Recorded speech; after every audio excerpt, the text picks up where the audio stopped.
दोघ जण झेंडा पंच आहेत. सकाळपासून त्यांचा कसपणा लागला. धनवडे बापू कोरेगाव आणि आनंदराव बुवा जगदाळे पेडगाव, दोन महाराष्ट्रातले नामवंत झेंडा पंच.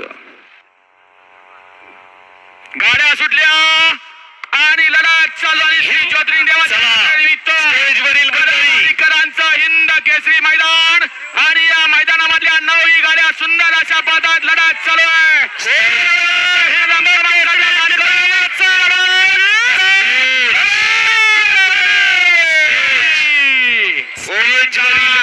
हिंद केसरी किताबाचा वानखरी काही क्षणाचा होते. काटाकीर लढत झाली. डोळ्याचं पारणं पिसलं.